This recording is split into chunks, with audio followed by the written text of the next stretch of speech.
In yesterday's video, we explored the heroes and leaders of the Skye Fleet. Those individuals who come from guilds and the higher echelon of societies to make the Kharadron overlords possible. Well, in today's video, we're going to look a bit further down the totem pole and examine the troops that make this a functioning army. Heroes alone don't win battles. And a ship is nothing without its crew, and that's really exemplified in these units. And without further ado, we're just going to dive straight in and talk about the Argonaut Company. This is the most basic troop type and by far the most numerous. And it's easy to mistake these guys for being basic crew members, kind of like how we think about on traditional ships, that they're kind of the dregs society, you stuff them in a boat, and they're just laborers, which is true to an extent, but to become part of an Argonaut company it actually takes tremendous skill. When the Great Exodus went on and they all left the Earth, the realms, solid ground, and went up to the skies, ships and their crews were largely split up by clans, those little links of lineages and families that bound together, as you might expect from Warden, and certainly the way they used to be underground. But with the coming of the Code, all of that changed. They radically changed the way their society works from being a lineage structure, meaning it matters who your relatives were and their deeds and accomplishments, to everything being very merit-based. You need to earn everything as an individual. If you want a cut of the tremendous wealth that working on one of these ships and vessels can get you, you need to prove that you can handle the work. So what they do is a big tournament is held in Chaman where aspirants prove their skills. And they prove their skills as a few things, like as deckhands, the literal rigging and how to work and use the machines, proven themselves as fighters because they will be on the ground. Again, these are the basic troops. These are the boots on the ground, claim objectives, smash in, grab precious resources, and leave. They need to be good at rappelling, working in flying conditions, all that stuff. And those who do really well are offered contracts amongst the Skye Fleet. They just handpick the best and the brightest to become Argonaut Company from amongst the masses of Kharadron overlords. And as a side note, if you enter into this competition and 3 times you try and get passed over every single time, you still work as a deckhand, but basically you're more relegated to like a fisherman or any one of the port or harbor jobs, something a little bit lower class, but the Argonaut Company really are the elite of fishermen and deckhands. And to kind of put it in perspective, this is a hard job to do because you're in a state of perpetual motion. You work long days in cramped quarters, weather and flying beasts are a constant threat, like literally the elements of cold up in the upper parts of the atmosphere, your skin getting like wind bitten, storms, big wind gusts, things like that are all extremely dangerous. And to compensate for that, they wear big, heavy armor, which protects them, but also kind of hinders their movement a bit. So even so, they're able to work quite rapidly and get their job done. They are the first troops on the ground when a position needs to be held, and that makes them absolutely vital to the army. Next up are the Grundstock Thunderers. Now, where the Argonaut Company are the general crew that is always kind of ready for combat. They're trained in combat, but they are also crew members to do day-to-day tasks.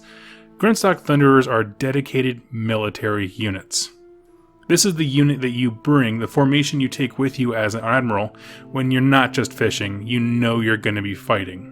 There is an entire academy system dedicated to training these troops. Remember, we were talking about the guilds, how it's just kind of a conglomeration of dedicated and focused businesses on how to create troops for a certain role in the society.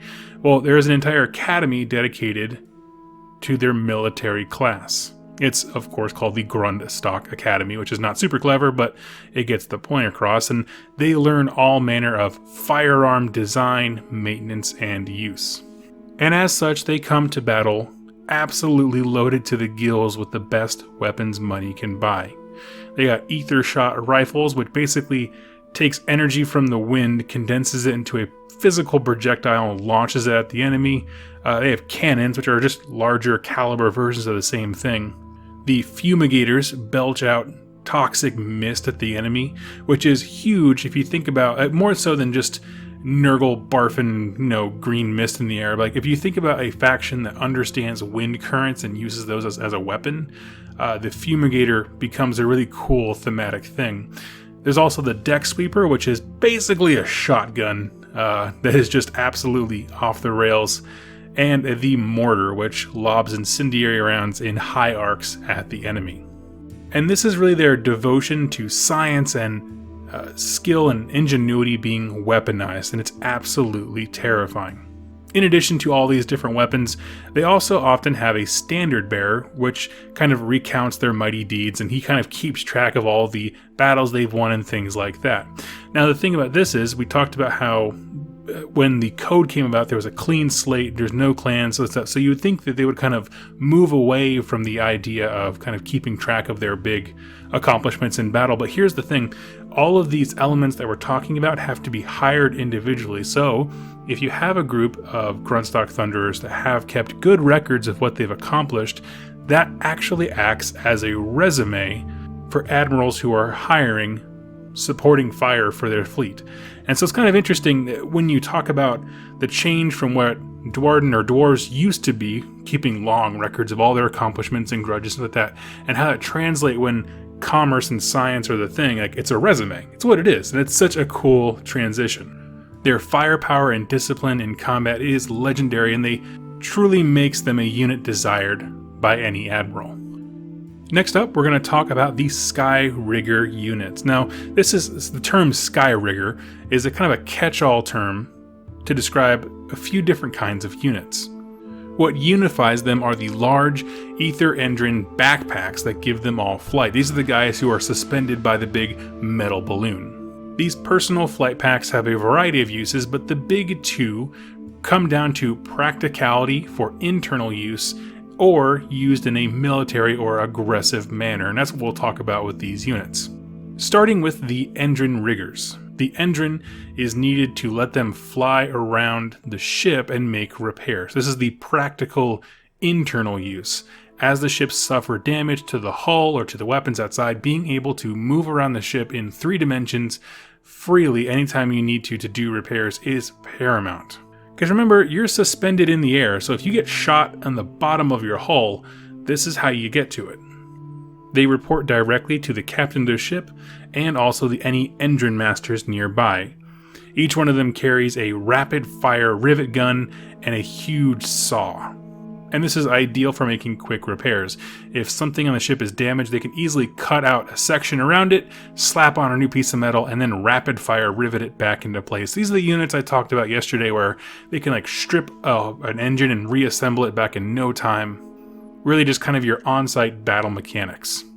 And of course, if the enemy gets a little too close for comfort, the saw and rapid-fire rivet gun make excellent weapons as a storm of rapid-firing hot bolts of metal just hail at the enemy. And next up is the Skye Wardens. This is the other Skye Rigger unit, and these are really drawn from the most elite crew of the Arcanaut Company. They are another warrior kind of focus. Their primary role is to protect the larger ships from chaff or boarding parties, anything like that. So what they'll do is be deployed to kind of keep little harassers away from bigger ships. They can move as they need to. And they'll come in and blast enemies with their pistol before charging in with a sky pike. And again, this is the military end of using that same technology of a personal jetpack, really. And it focuses on mobility and uses hit and run tactics. Oftentimes they'll strike hard coming in with that pistol, and again the sky hook, or a pike I should say, smashing the enemy, really pinning them down, and then scatter away, going straight to the next enemy. Now, one thing they also do when they scatter away is they'll drop mines behind them. So they'll pick you off the side of the ship, drop a mine, and all of a sudden they're just not there when it goes off. Essentially, this makes them like a flying light cavalry unit, if you will. Come in, deal damage, and then jump to the next target. Now, one of the cool rules that made it from lore into the game is that these little personal jetpacks, right, the little ether engines they're connected to, really do have their own battery life, and so to conserve energy in the lore, they'll hook themselves to the side of the ship, and they'll kind of conserve that power until it's needed. And this is actually something you can do in the game. You can have the little dudes hook into the sides of your ships thematically and bring them to the combat, or at least closer to the enemy. Now, honestly, that's it. There's just 4 units, not a ton of lore on each of them individually, but I want to talk a bit about what makes them all interesting. I love a few things. One, I love that they take the time to acknowledge the way Duarden used to be, or at least traditionally used to be in the old world in terms of organizing by clans and their personal achievements for glory and their grudges and things like that, but they've just reimagined it in a few ways. First one being that they negated all of that when they made the code. In the Arcanaut Company section, they talk specifically about how everything's merit-based now. We need to move away from that, but still retaining the fact that, okay, accomplishments do matter. And so how that plays out in the Grunstock Thunders is they do have a record keeper. But again, like I said, it now becomes more of a resume rather than a reputation that should precede you and everyone should worship the ground you walk on. Or the clouds you sail in, I suppose. That kind of evolution of taking old bits, reworking them so that they can fit with our modern life, right? All hands on deck, doesn't matter what you were before.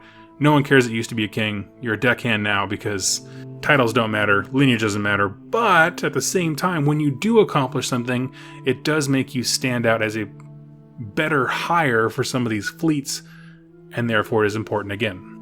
One other thing that I've been really thinking about is this weekend, Games Workshop released images for the new warband in Night Vault for Dark Oath, the Chaos Marauder types that seem to be undivided, which I'm absolutely a fan of. But the thing is that they look so primitive. They have furs and leather straps and bones all over them. They look very, very primal. And I think to myself, it just kind of dawned on me, and I know it's dawned on people before, how different and striking this army is in comparison to most Age of Sigmar factions. Most factions are pretty primitive. I mean, they use magics in really cool ways, but like even the established ones of Tzeentch and Sylvaneth and Stormcast, for the most part before the last round came out, undead things, they all look very like different levels of primitive, up to including like medieval type stuff. Like it's all swords and weapons and Warhammers with that. And then you just have this thing like the sky tears open and colossal ironclads and all these ships are flying at you, and you got little personal balloon guys sailing in between all of them, making sure no one gets too close or doing repairs. It must be absolutely astounding looking. And so I don't know why, when I was reading this particular section on the troops, really going through the Skye Wardens, it kind of dawned on me, I was like, what would this look like to those primitive factions that I see when I look at the other models? And it has to be an extremely cool thing. So friends, tell me your thoughts on the units here. I know a lot of us were really expecting for Grunstock Thunders to become Battle Line If in the newest General's Handbook, but I want to hear your thoughts on Arcanaut Company, Grunstock Thunders, and both Skye Rigger units. Tell me this, what do you like more, Endrin Riggers or Skye Wardens? Because I've seen some pretty great debates online. Thematically, I think they're both great. I love the idea of mechanics in an army, like repairing things mid-battle. And so thematically, I would probably go with Endrin Riggers just because I think that's super dope. But the idea of them all hooking onto the side of the ship and coming in, entering the battle that way as you set up your models, but of course thematically that's when they just burst in from the sky, looks fantastic, and I want to hear your thoughts about it. So tell me in the description down below, and if you're enjoying Carriage Overlords Week, go ahead and give me a subscribe or share this video with someone who is interested in the army. It would mean the absolute world to me. So thank you all so much for watching, and I look forward to seeing you in tomorrow's video.